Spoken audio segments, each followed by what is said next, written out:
Hi, writing students. It's Teresa.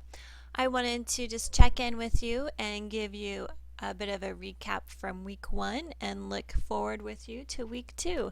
Thank you for your hard work on the paragraphs. I'm already learning much about you and I'm enjoying what you're writing. So thank you for doing a good job on those. First of all, I would like to just talk to you briefly about the importance of planning, and then I'll get to all of this week 2 stuff in a moment.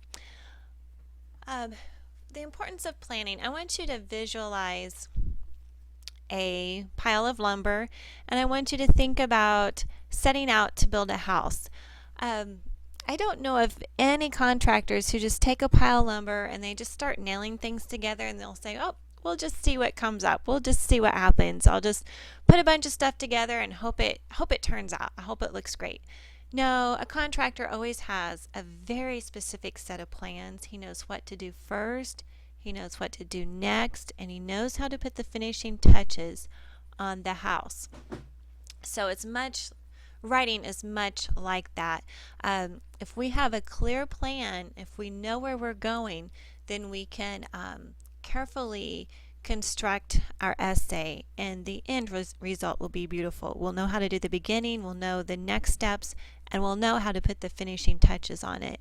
So please take the opportunity to develop plans. If you've never done it before, plan out your writing.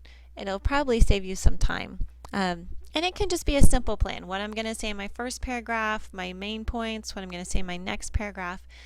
So give it a try. Next, I want to talk to you about the word you. I will be counting off whenever you use the word you in your writing. You should not be a subject in college writing. You is more for an instruction manual or for giving a command, but it should not be a subject of writing. So please stick with I or me, first person, which is what you'll do for your narrative.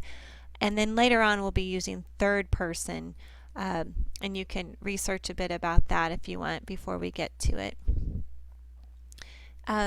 Next week you will be turning in a revision of one of your paragraphs. If you want to start working on that now, you may.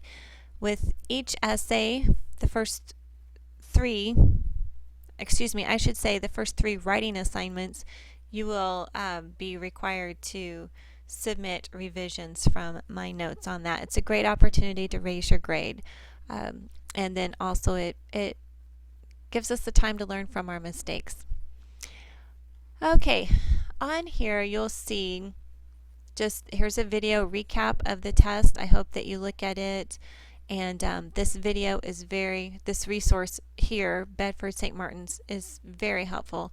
So I hope that you look at that as well. Our week is pretty much like last week as far as assignments go. Not sure yet who is doing the team presentation for week 2. If you want to do that presentation, please let me know. And let me show you one more thing.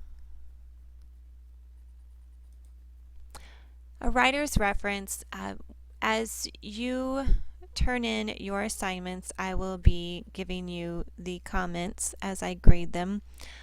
I will probably be referring you to some tabs in the writer's reference. I hope you have this book. Let me know if you don't, and I won't refer you to it. But it has some yellow, blue, and green tabs, and in my revision comments I will refer you to one of those tabs. The G is for grammar, the P is for punctuation, and the B is for basics.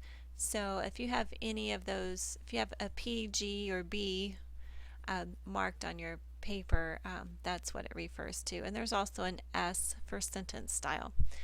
Thank you for your work this week, and I look forward to hearing from you next week. Thank you.